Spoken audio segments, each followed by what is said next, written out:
पितृपक्ष के अंतर्गत है, आप स्मरण करिएगा। जितने लोग आस्था चैनल पर सुन रहे हैं, फेसबुक यूट्यूब पर सुन रहे हैं, चावल हाथ में लेकर सुन रहे हैं, जो लोग पितरों का चित्र फोटो लेकर सुन रहे हैं, बड़े भाव से सुनिए, बड़े भाव से। शिव महापुराण में पितरों की बेटियों की कथा आती है, विदेश्वर संहिता। एक पितर की 3 बेटियां, मैना, धन्या, कला। मैना जी की गोद में पार्वती जी, धन्या सुनैना बनी जिनकी गोद में माता सीता जी, कला कीर्ति बनी जिनकी गोद में राधा जी। ये पितरों की कन्या। राधा जी के नाना जी का नाम पितृदेव है, सीता जी के नाना जी का नाम अगर देखा जाए तो पितृदेव का वर्णन है, पार्वती जी के नाना जी का नाम आएगा तो पितरों का वर्णन आएगा, क्योंकि पितरों की 3 बेटियां हैं, मैना, धन्या और कला।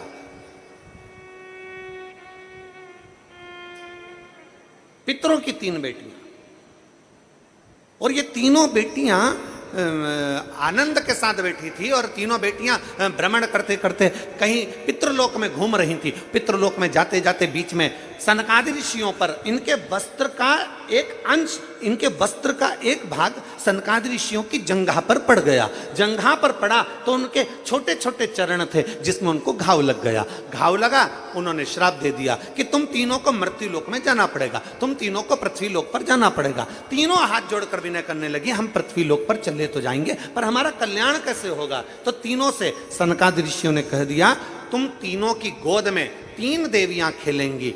मैना, तुम्हारी गोद में पार्वती जी खेलेंगी। धन्या, तू सुनैना बनेगी, तेरी गोद में सीता जी खेलेंगी। कला, तू कीर्ति बनेगी, तेरी गोद में राधा जी खेलेंगी। ये 3 देवियां संसार का कल्याण करने वाली होंगी, तो तुम्हारा भी कल्याण अपने आप हो जाएगा, तुम्हारा भी। अब ये कथा तो अपन सुनते हुए आए कि पितरों की 3 बेटियों का। अब कथा आती है एक बब्रहाज नामक सुंदर लोक है पितरों का।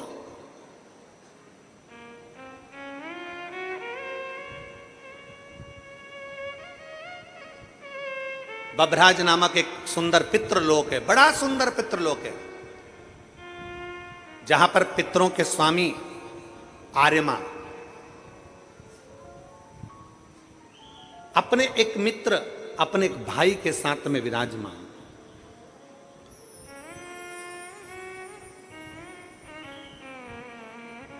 बब्रहाज नामक लोक में बर्हिपक्ष नामक एक पितृदेव रहते हैं, पितृदेव। अब आपके स्मरण में रहे कि पितरों के लिए खीर बनाई जाती है, पितरों के लिए चावल की खीर का निर्माण किया जाता है, पितरों के लिए माश की दाल मतलब उड़द की दाल का प्रयोग किया जाता है, पितरों के लिए तुरई गिलकी का प्रयोग किया जाता है। ये हमारे यहाँ कई लोग कहते हैं कि साहब आपने माश की दाल अर्थात उड़द की दाल का या तो दही बड़ा बनाना था, या आपको मंगोड़ा बनाना था, या आपको इमरती बनाना थी, और खीर पितरों के लिए जरूर बनाना थी। तो ये कहाँ, क्यों, किस लिए, किस लिए?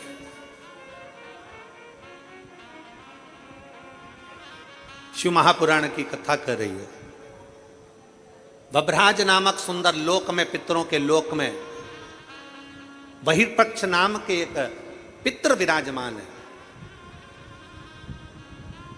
ये बहिर्पक्ष पहले पितृ नहीं थे, पर ये भगवान शंकर की भक्ति में इतने तल्लीन रहते थे, इतने तल्लीन रहते थे कि भगवान शंकर इन पर प्रसन्न हो गए। इन्होंने अपने जीवन काल में हर महीने जो शिवरात्रि आती है, ऐसी कोई शिवरात्रि नहीं छोड़ी जिस शिवरात्रि पर शंकर का अनुष्ठान ना किया, अर्थात शिव का अभिषेक ना किया, शंकर भगवान की भक्ति ना करी। और कितने किस्मत वाले हो जे नांदगांव वालों, ऐ महाराष्ट्र वालों, नांदगांव वालों को मैं बहुत बहुत साधुवाद देता हूं कि आप जिस कथा को श्रवण कर रहे हो पितृपक्ष में, इसी पितृपक्ष के अंतर्गत 30 तारीख को मासिक शिवरात्रि इस पितृपक्ष की पड़ेगी और आप और हम सब कथा के रस तत्व में बैठे हो। कितने किस्मत वाले, भाग्यशाली, ये आपके भाग्य की सराहना है आपको।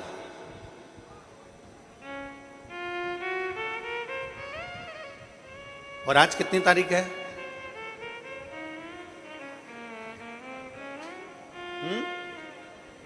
27।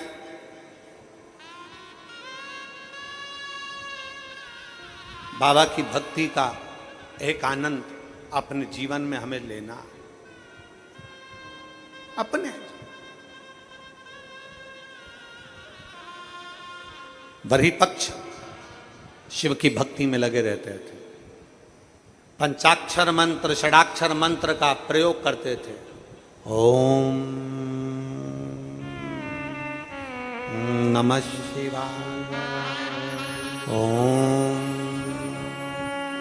नमः शिवाय, ओम नमः शिवाय। लगे भगवान, वही पक्ष भगवान शिव की भक्ति में लगे हुए थे। इतनी भक्ति करी, इतनी भक्ति करी कि देवाधिदेव महादेव प्रसन्न हो गए।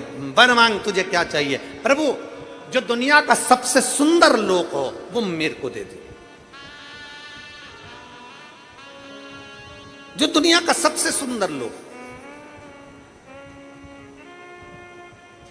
कई लोग कहते हैं गुरुजी हमारा दुख नहीं कट रहा, हम बड़े तकलीफ में, हमारा दुख नहीं कट रहा, हमारा दुख बड़ा परेशान करे जा रहा है, हमारा दुख नहीं कटता, हमारा दुख नहीं कटता, हमारा दुख समाप्त नहीं होता। हमारा निवेदन है, जब रावण, हमारे लोग कहते हैं हमारी समस्या समाप्त नहीं हो रही, हमारी समस्या खत्म नहीं हो रही। हम कहते हैं जब रावण, कंस, हिरण्यकशिपु, हिरण्याक्ष, बकासुर, अघासुर, पूतना, ताड़का आदिक जितने भी हैं असुर, जब वो समाप्त हो सकते हैं तो आप अपना कर्म करते जाओ, एक लोटा जल देवाधिदेव महादेव को चढ़ाते जाओ। जब रावण समाप्त हो सकता है, कंस समाप्त हो सकता है, तो तुम्हारा दुख भी समाप्त जरूर होगा।